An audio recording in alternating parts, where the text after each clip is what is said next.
ዘመናት በበላይነት የመሩት ህዝብ ከእጃቸው እንዳይወጣ የተኛውንም ውሸት እውነት አስመስሎ ለማቅረብ የሚተጉ ሰዎች ህልናቸው ያውቃል የሚያወሩት ትክክል እንዳልሆነ፣ ነገር ግን ይክዳሉ። እየዋሹ ስልጣናቸውን፣ እየዋሹ ከፍታቸውን፣ እየዋሹ ስማቸውን ማስቀጠል የሚፈልጉ ሰዎች አሉ። እንደዚህ አይነት ሰዎች አንድ ቀን ይዋረዳሉ። ከጀርባ ያሉ ሰዎች ገንዘብ ከፍሎ ስማቸውን አስጠፍቶ እንዲባረሩ የተደረጉ ብዙ ሰዎች ደግሞ ያደረጉት ውሸት የፈጸሙት ወንጀል እንዳይጋለጥ ራሳቸውን ለመሸፈን ነው፣ ለመቆየት ባለበት ፖዚሽን ላይ ለመቀጠል የውሸት ዜና ሰራጩ ይከፈልላቸዋል። እኛ ተኝተን ሳለን ደቀ መዛሙርቱ በሌሊት መጥተው ሰረቁት በሉ። ይህም በገዢው ዘንድ የተሰማ እንደሆነ እኛ እናስረዳዋለን፣ እናንተም ያለ ስጋት እንድትሆኑ እናደርጋለን አሏቸው። እነርሱም ገንዘቡን ተቀብለው እንዳስተማሯቸው አደረጉ። ይህም ነገር በአይሁድ ዘንድ እስከ ዛሬ ድረስ ሲወራ ይኖራል። ያነበብኩት የመጽሐፍ ቅዱስ ክፍል የማቴዎስ ወንጌል ምዕራፍ 28 ቁጥር 13 እስከ 15 ድረስ ያለው ክፍል ነው። እኛ ተኝተን ሳለን የሚል ቃል አለ። በቁጥር 13 ላይ ስትመለከቱ እኛ ተኝተን ሳለን ደቀ መዛሙርቱ በሌሊት መጥተው ሰረቁት በሉ። ውሸት ሁሉ ጊዜ በገንዘብ ይገዛል። ውሸት ይፈጠራል። ውሸት ክሬት ይደረጋል። ውሸት ግራውንድ የለውም። ለጥቂት ጊዜ ይሰራል። የራሱ ከለር አለው፣ ግን ኃይል የለውም። በውሸት ስማችሁ ሊጠፋ ይችላል። በውሸት ልትገፉ ትችላላችሁ። በውሸት ለጊዜው ቻሌንጅ ሊገጥማችሁ ይችላል። እውነት ግን መጨረሻ ላይ ያሸንፋል። ገንዘብ ውሸትን የመግዛት ኃይል አለው። ገንዘብ ውሸት የማስወራት ኃይል አለው።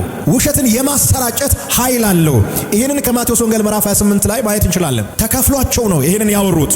የውሸት ዜና አሰራጩ ይከፈልላቸዋል። ውሸት የሚያወሩ ሰዎች ከአራት ነገሮች ተነስቶ ያወራሉ። የመጀመሪያው ከፍርሃት ነው ውሸት የሚመጣው። የሚፈራ ሰው ይዋሻል። ስለሚፈራ ላለመሞት፣ ለመቆየት፣ ባለበት ፖዚሽን ላይ ለመቀጠል፣ የጀመረው ነገር ለመጨረስ፣ እውነት ከተናገርኩ ያበላሹብኛል፣ ልጋጭ ይችላለሁ ብሎ ስለሚያስብ ስለሚፈራ ይዋሻል። ውሸት እውነትን ለመደበቅ የሚደረግ ነገር ነው። ስለዚህ የመጀመሪያው ውሸት የሚመጣው ከፍርሃት ነው። ሁለተኛው ውሸት የሚመጣው ከጥቅም ነው። ሰው ጥቅም ሲፈልግ ይዋሻል። የራሱን የግል ጥቅም ለማግኘት ይዋሻል። በጣም ብዙ ሰው እየዋሸ ያለው ጥቅሙን ስለሚያስቀድም ነው። በቃ ካገኘው ችግር የለም፣ ዋሽቼም በውሸት መስክሬ በውሸት ተናግሬ ከዋሸ በኋላ የሚመጣውን ዳሜጅ አያይም። ውሸት መጨረሻው ምን እንደሆነ በደንብ አይገነዘብም። የውሸት መጨረሻ ምን እንደሆነ ምንም የምታየው ነገር የለም። ብቻ ዋሽቼም ቢሆን ይሄኛውን ላግኝ፣ ገንዘብ ላግኝ፣ ስልጣን ላግኝ፣ ስም ላግኝ፣ እንደዚህ አይነት ነገር ላግኝ በማለት ጥቅሙን ስለሚያስቀድም ይዋሻል። ሁለተኛው ውሸት የሚመነጨው ከጥቅም አንጻር ነው። ሶስተኛው ራስን ለመሸፈን ስትል ነው ምትዋሻው። ጠባቆች አይደሉም ባይዘዋይ ውሸት የጀመሩት መሪዎች ናቸው። የገደሉት ያሰቃዩት ኢየሱስን በእንጨት ላይ የሰቀሉት እነዚያ ሰዎች ናቸው የዋሹት። ለምንድን ነው የዋሹት? ራሳቸውን ለመሸፈን። ሰው ራሱን ለመሸፈን፣ ራሱን ለማዳን፣ ራሱን እውነተኛ ለማስመሰል በፈለገ ቁጥር ሁሉ ይዋሻል። የተኛውንም ቋንቋ ተጠቅሞ ራሱን መሸፈን ይፈልጋል። እውነተኛ ሰው ሆኖ መታየት ስለሚፈልግ ይዋሻል። ራስን ለመሸፈን ባሰብክ ቁጥር ሁሉ ውሸት እየተናገርክ ትሄዳለህ። የአይሁድ ሃይማኖት መሪዎች ኢየሱስን የገደሉት ሰዎች ለጠባቆች መጥቶ እንደዚህ አሉት፣ ተነስቷል ከተባለ ስማችን ይጠፋል። ያወራነው ነገር ሁሉ ውሸት ስለሚሆን ራሳችን ለመሸፈን ስለምንፈልግ ተሰርቋል በሉት የሚል ቃል አለ። ቁጥር 13 ላይ ማንበብ ትችላላችሁ። ደቀ መዛሙርት ሌሊት መጥቶ ሰረቁት በሉ ተብሎ ነው የዋሹት። ውሸት የጀመረው ከጠባቆች ሳይሆን ከዋናዎች ነው። በሉት ለምን? ራሳቸውን ለመሸፈን ነው። ራሳቸውን ለመታደግ ነው ያደረጉት። ውሸት የፈጸሙት ወንጀል እንዳይጋለጥ ራሳቸውን ለመሸፈን ነው። ስለዚህ ሶስተኛው ውሸት የሚመነጨው ራስን ለመሸፈን በምታደርገው ጥረት ውስጥ ነው። በውሸት ውስጥ እየገባህ የምትሄደው ጥፋት ትፈጽማለህ። ጥፋት የሚፈጽሙ ሰዎች እየዋሹ ይሄዳሉ የፈጸሙትን ጥፋት ለመሸፈን። አራተኛው የልብ ድካም ነው። ደካማ ልብ፣ ለእግዚአብሔር ያልተገዛ ልብ፣ እግዚአብሔርን የማይፈራ ልብ፣ በሁኔታዎች የተጠላለፈ ልብ ያለው ሰው ይዋሻል። ውሸት ጊዜያዊ መጠጊያ ነው፣ እውነት ግን ዘላለማዊ መሰረት ነው። ከፍለህ የአንድ ሰውን ቢዝነስ ልታበላሽ ትችላለህ። ከፍለህ አንድ ሰውን ልታሳስረው ትችላለህ። 3 ምስክር ገዝተህ ወፍራም ገንዘብ ሰጥተህ ፍርድ ቤት በውሸት አስመስክረህ አንድ ሰውን ምናልባት 5 ዓመት 10 ዓመት ልታሳስረው ትችላለህ። ጊዜያዊ መጠጊያ ነው። እግዚአብሔርን መከተል፣ እውነትን መያዝ፣ ከእውነት ጋር መቆም ግን ዘላለማዊ መሰረት ነው። እስኪ አንድ ሰው አሜን በል። ውሸት ኃይል የለውም ያልኩ አይደለም። ውሸት ኃይል አለ። በውሸት የታሰሩ ሰዎች አሉ። በውሸት የተገፉ ሰዎች አሉ። በውሸት ስራ የለቀቁ ሰዎች አሉ። ከጀርባ ያሉ ሰዎች ገንዘብ ከፍሎ ስማቸውን አስጠፍቶ እንዲባረሩ የተደረጉ ብዙ ሰዎች አሉ። ያ ማለት ግን ይቀጥላል ማለት አይደለም። አንድ ቀን ነገሩ ይገለበጣል። ኢየሱስ በሚነሳበት ወቅት፣ መቃብሩ በሚከፈትበት፣ ድንጋዩ በሚንከባለልበት ጊዜ ውሸት ተኛ፣ እውነት ተነሳ። ምንድነው የሚለው ክፍሉ? እኛ ተኝተን ሳለን። ውሸት ሲተኛ እውነት ይነቃል።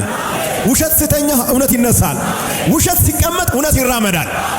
ውሸት ይተኛል፣ እውነት ይነሳል። ውሸት ይሞታል፣ እውነት ይነሳል። ሃሌሉያ! ውሸት ሞተ፣ ኢየሱስ ተነሳ። ውሸት ተቀበረ፣ ኢየሱስ ከመቃብር ወጣ። ውሸት ተዋረደ፣ ኢየሱስ ከበረ። በሶስተኛው ቀን ጠዋት ውሸተኛ ተረኛ ሆኖ እውነት ተነሳ። በሕይወታችሁ ላይ ተኝቶ የቆየ እውነት ይነሳል። በሕይወታችሁ ላይ ተዘግቶ የቆየ እውነት በሩ ይከፈታል። ተይዞ የቆየ እውነት ይለቀቃል። የተከለከለ እውነት ጥሶ ይወጣል። አሁን ተረኛው እውነት ነው። ኢየሱስ የተቀበረው አደባባይ ላይ፣ በአደባባይ ውሸት ተኛ፣ በአደባባይ እውነት ተነሳ። በአደባባይ ውሸት ተዋረደ፣ በአደባባይ እውነት በክብር ተነሳ። ውሸት እየወረደ ሄደ፣ እውነት ከፍ እያለ ሄደ። እውነትን ማየት ብቻ አያድንም፣ መቀበል ያስፈልጋል። ጠባቂዎች እውነትን አላዩ፣ አይተዋል። መሬት ስንቀጠቀጥ አልሰሙ፣ ሰምተዋል፣ አይተዋል። አዩ እንጂ አልተቀበሉም። የመላእክትን መውረድ አላዩ፣ አይተዋል፣ አዩ እንጂ ለመቀበል ፈቃደኛ አልሆኑም። የድንጋዩን መነሳት አላዩ፣ አይተዋል፣ ይዩ እንጂ ለመቀበል ፈቃደኛ አልነበሩም። ስለዚህ እውነትን ማየት አያድንም፣ መቀበል ያስፈልጋል። ብዙ ሰው እውነትን ያያል፣ ለመቀበል ግን ይቸገራል። ከእውነት ጋር ተጋጭተህ አታሸንፍም። እውነት ኃይል አለው፣ እውነት ያሸንፋል። ድንጋዩ ሲንከባለል እያዩ ይሄ ጌታ ነው አላሉትም። ከውሸት ጋር ነው የቆሙት። ከፍተኛ የሆነ የመሬት መንቀጥቀጥ እያለ እውነትን ከመቀበል ይልቅ ማየትን ብቻ መረጡ። እውነት ነው አላሉትም። ይሄ የመሬት መንቀጥቀጥ የመጣው በኢየሱስ ምክንያት ነው አላሉትም። ድንጋዩ ሲንከባለል እያዩ ይሄ ጌታ ነው ብሎ ማመን አልቻሉም። ጌታ ነው ብሎ አልተቀበሉትም። መላእክቶች ወርዶ ሲመላለሱ እያዩ ሞትን አሸንፏል፣ ተነስቷል ብሎ አላወጁም። ተሰርቋል ነው ያሉት። ሰዎች እውነትን ማየት በቂ አይደለም። እውነትን ስላዩ ያምናሉ ማለት አይደለም። ይሄን እያዩ አያምኑ ብለህ አትከራከር። ሰው ማመን ከፈለገ ያምናል፣ ማመን ካልፈለገ አያምንም። ማመን ያልፈለገውን ሰው ለማሳመን ጊዜህን አታጥፋ። እያየህ አላምንም ብሎ አንድ ሰው ከወሰነ አያምንም። ያንተ ስራ ምንድን ነው? መቀጠል ነው። ኢየሱስ ተነስቷል እያልክ መቀጠል ነው። እስኪ አንድ ሰው የኔ ስራ መቀጠል ነው ይበል። ማቴዎስ ወንጌል ምዕራፍ 28 ቁጥር 13 ጀምሮ ባለው ክፍል ውሸት ከውሸት ጋር ሲጣላ፣ ውሸት ከእውነት ጋር አይደለም፣ ውሸት ከውሸት ጋር፣ ውሸት ከራሱ ጋር ሲጣላ፣ እኛ ተኝተን ሳለን ይላሉ። ቁጥር 13 ላይ እኛ ተኝተን ሳለን ካሉ በኋላ ሌሊት ደቀ መዛሙርቱ መጥቶ ሰረቁት ይላሉ። ከተኙ እንዴት አዩ? ብርድ ልብስ ውስጥ ነበርን እያሉ የወሰደውንም ሰው ያውቃሉ። ተኝተን አለኛ በቃ ጦሽ ብለን ተኝተን ነበርን፣ ግን የወሰዱት እነሱ ናቸው። ይታያቸዋል። አይን ጨፍነው እንዲህ እያሉ ያያሉ። ውሸት ከውሸት ጋር ሲጣላ እኛ ተኝተን ሳለን ደቀ መዛሙርቱ ሌሊት መጥቶ ሰረቁት። ተኝተዋሉ፣ እያዩ ነው። እንደዚህ አይነት ውሸት አለ እናንተ ሰፈር? ከ2018 ዓመት በፊት እንደዚህ አይነት ውሸት ነበር። በጣም ዘመናዊ ውሸት ነው። ውሸት መፍጠር ስለሆነ ቀላል ነው። እውነት ነው የሚከብደው እንጂ ውሸት መፍጠር ነው። የፈለግከውን አይነት ውሸት መፍጠር ትችላለህ። ደግሞ ሰዎች እውነትን ለማመን ጊዜ ይወስድባቸዋል። ውሸትን ግን ቶሎ ያምናሉ። እውነት ዘፍጥረት ላይ ያወራው ዮሐንስ ራእይ ላይ ያጸናል። ውሸት ግን በየቦታው ይጋጫል። ጠባቆች ገንዘብ ስለተቀበሉ ውሸትን ለመሸፈን ተስማሙ፣ ተገደዱ። ገንዘብ ያስገድዳል። ገንዘብ ያስገድዳል። ስንት ሰው መሰለ ገንዘብ እንደዚህ አድርጎ የቀየረው? ገንዘብ እውነትን የመደበቅ ኃይል አለው። ለጥቂት ጊዜ ገንዘብ ያለው ሰው ለጊዜው ሊያስጨንቅ ይችላል። የፈለገውን ባንተ ላይ ሊያደርግ ይችላል። ገንዘብ ስላለው ብቻ ያንተን እውነት ሊያጣምም ይችላል። ሊያሸንፍ ግን አይችልም። መጨረሻ ላይ የምታሸንፈው አንተ ነህ። መጨረሻ ላይ የምታሸንፈው አንተ ነህ። ለምን? እውነት ሁል ጊዜ መጨረሻ ላይ ያሸንፋል። በሶስተኛው ቀን ነው ኢየሱስ ያሸነፈው። አይሁድ መሪዎች ውሸትን የመረጡበት ምክንያት ስልጣናቸውን ለማስቀጠል ነው። ሁለተኛው ህዝቡ እንዳይጠፋ ነው። ኢየሱስ ተነስቷል የሚለው ዜና እውነት ሆኖ ከተገኘ በስልጣን አይቀጥሉም። ሁለተኛው ህዝቡ ከነሱ እጅ ወጥቶ በነ ጴጥሮስ እጅ ይገባል። የአዲሱ ሃይማኖት ተከታይ ይሆናል ሙሉ በሙሉ። ስለዚህ ማድረግ የነበረባቸው ውሸትን መምረጥ አለባቸው። ውሸትን መረጡ። ስልጣናቸው እንዳይጠፋ፣ ህዝቡ ከእጃቸው እንዳይወጣ። የሚታየውን እውነት እያጣመሙ በስልጣን ላይ ለመቆየት ጥረት የሚያደርጉ ሰዎች አሉ። በእኛም ዘመን ለዘመናት በበላይነት የመሩት ህዝብ ከእጃቸው እንዳይወጣ የተኛውንም ውሸት እውነት አስመስሎ ለማቅረብ የሚተጉ ሰዎች በእኛም ዘመን አሉ። ህልናቸው ያውቃል የሚያወሩት ትክክል እንዳልሆነ፣ ነገር ግን ይክዳሉ።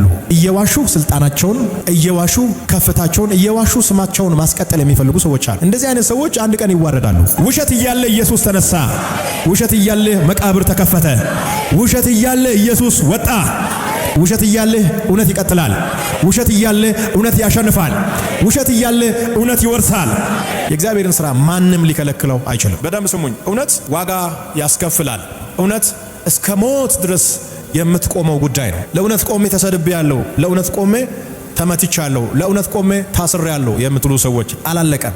ለእውነት ቆመ ትሞታለህ፣ በኋላ ግን ትነሳለህ። አንድ እውነት የሆነ ነገር ስትናገር ሰዎች ወዲያውኑ አይቀበሉም። 10 ሰው ጋር ይደውላሉ፣ እውነት ነው ይሄ ነገር ይላሉ፣ ለማጣራት ይፈልጋሉ። ውሸት ሲነገር ግን ማንም ጋር አይደውሉም፣ ወዲያውኑ ያምናል። ምንም አይነት ምርመራ ሳያደርጉ ሰዎች ውሸትን ያምናሉ። እውነት ግን ጊዜ ይፈጃል። እውነት ይዘህ ኋላኛ ልትባል ትችላለህ። እውነት ይዘህ ልትደበቅ ትችላለህ። እውነት ይዘህ ልትረሳም ትችላለህ።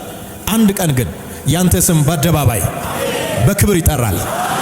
የኔ ጉዳይ እንደ እንትና ጉዳይ ቶሎ ያልተሰማበት ምክንያት ምንድነው ያላችሁ ራሳችሁን እየጠየቃችሁ የምትሰቃዩ ሰዎች፣ ከራሳችሁ ጋር የምትጣሉ ሰዎች ያንተ ጊዜ የወሰደበት ምክንያት እውነት ስለሆነ ነው። ሰው ውሸትን መመርመር አይፈልግም፣ ወዲያውኑ ያምናል።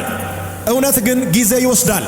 ተረጋግተህ ቁጭ በል። ውሸት በ120 ሲሄድ አንተ በ20 ሂድ፣ ታሸንፋለህ። የእውነትና የውሸት ስፒድ አይገናኝም፣ ፍጥነታቸው የተለያየ ነው። ውሸት በጣም ይፈጥናል። ውሸት በ120 ሲሄድ እውነት በ20 ይሄዳል። ግን የሚያሸንፈው እሱ ነው። በጣም ቀስ ብሎ ነው አይደለም ይሄደው፣ ግን ያሸንፋል። በጣም ከሚፈጥነው ውሸት ይልቅ ቀስ ብሎ የሚሄደው እውነት በኋላ ያሸንፋል። ይሄ መልእክት ላንተ ነው። በጣም ቀስ ብለ እየሄድክ ነው አይደለ? ዝቅ ብለ እየሄድክ ነው፣ በኋላ ታሸንፋለህ። ውሸት ሲተኛ አንተ ትነሳለህ። ውሸት ሲደበቅ እውነት ይገለጣል። ውሸት እየቀነሰ ሲሄድ እውነት በኢየሩሳሌም እየጨመረ ሄደ። እውነት ኢየሱስ ነው። እውነት ኢየሱስ ነው። እየጨመረ ይሄዳል። እውነት እየበዛ ይሄዳል። እውነት እያሸነፈ ይሄዳል። እውነት እየሰበረ ይሄዳል። እውነት እየወረሰ ይሄዳል። እውነት ከፍ እያለ ይሄዳል። እውነት ጠላት ውሸታም ስለሆነ ነው ተሰርቋል ብሎ ያስወራው። የናዝሬቱ ኢየሱስ አልተሰረቀም፣ ተነስቷል። የናዝሬቱ ኢየሱስ አልተሰረቀም፣ ተነስቷል። የናዝሬቱ ኢየሱስ አልተሰረቀም፣ ተነስቷል እንጂ ኢየሱስ ተነስቷል። ጉባኤ ከኔ ጋር ኢየሱስ ተነስቷል በሉት። እነሱ ተሰርቋል ብሎ ያስወሩት ኢየሱስ በኢየሩሳሌም ከተማ እየዞረ መነሳቱን ያሳያል። አለው በተዘጋ ቤት ውስጥ ገብቶ አለው። ከ500 የሚበልጡ ሰዎች ባሉበት አለው። ለኤማውስ መንገደኞች አለው። እየዞረ አለው። እውነት አለው እያለ አደባባዩን ሲቆጣጠር ውሸት ወደ ቤት ገባ። ተደበቀ ውሸት። ገንዘብ የሸፈነው እውነት፣ ጠማማ ሰዎች የሸፈኑት እውነት ቀኑ ሲደርስ አደባባዩን ተቆጣጠረ። እውነት የሚያሸንፍበት ቀን አለ። ከታገሳችሁ ነው ይሄን የምታዩት። በደም ስሙ። ሰዎች ከተባበሩ እውነትን መግደል ይችላሉ። አንድ ላይ ከተያያዙ እውነትን መግደል ይችላሉ። እንዳትጠራጠሩ። እውነት ላይ ድንጋይ ማስቀመጥ ይችላሉ። ስልጣን ካላቸው፣ ገንዘብ ካላቸው፣ አጋጣሚውን ካገኙ እውነትን መግደል ይችላሉ። ምንም አያመጡም አትበል። መግደል ይችላሉ። ገደሉት ማለት ግን አስቀሩት ማለት አይደለም። እውነት ፍሬሽ ሆኖ ይነሳል፣ በሌላ ክብር ይነሳል። ኢየሱስ እኮ ከተነሳ በኋላ ራቡኒ እያለች ለሄደች ለማርያም ምንድነው ያላት? ኖ ኖ ኖ ኖ ኖ እንደ ባለፈው አይደለም። ከትንሳኤ በኋላ ፍሬሽ ነኝ። ዝም ብሎ ማቀፍ አይቻልም። ይሄ አካል የትንሳኤ አካል። እውነት ሲነሳ ፍሬሽ ነው የሆነ። በውሸት አታክ የተደረጋችሁ ሰዎች እንደገና ስትነሱ እግዚአብሔር ምስክሬ ነው። ትናንትና የጎዱ ሰዎች ዝም ብሎ ማቀፍ አይችሉም። ዝም ብሎ መጨበጥ አይችሉም። እንዴት ዋልክ ሊሉ አይችሉም። እዛ ጋር ትላለ። እዛ ጋር ለምን ሲባል ሌላ ክብር ውስጥ ነው ያለ፣ ሌላ ኃይል ውስጥ ነው ያለ፣ ሌላ ሞገስ ውስጥ ነው ያለ። መነሳት ከፈለክ መሞት አለብህ። ይሄ ነው ፕሪንሲፕሉ። ይሄን ለማወቅ ኮሌጅ ውስጥ መግባት አያስፈልግም። መነሳት ትፈልጋለህ፣ መሞት አለብህ። ተነስቼ ሞታለሁ አይሰራም። ሞቼ እነሳለሁ። ኢየሱስ ሞተ። ሰዎች ብዙ ሆኖ ነው። ድምጽ እኮ ነው። ባርባን ይፈታ። ብዙ ድምጽ አለ። ባርባን ይፈታ። የአይሁድ ንጉሥ ምን ይበል? ይሰቀል። ድምጹ ነው። በጣም ብዙ ድምጽ ያስገድላል። የውሸት ድምጽ በጣም ሲበዛ እውነትን ያጠፋል። እውነትን ጭምድድ ያደርጋል። ውሸት ኃይል የለም ብያ ግራውንድ የለውም። ፈጠራ ስለሆነ አየር ላይ አይቆይም። ስማችሁን የሚያጠፉ ሰዎች ሚዲያ ላይ ቢያሰራጩ የሆነ ነገር ቢያደርጉ 2-3 ቀን ነው የሚወራው። ይወራና ይጠፋል። ግራውንድ የለማ። እንዲሆነ ይባልና 2 ቀን 3 ቀን 48 ሰዓት 72 ሰዓት ነው በቃ አለፈ፣ ይረሳል። እውነት ግን ለዘላለም ከሰው ጭንቅላት አይጠፋም።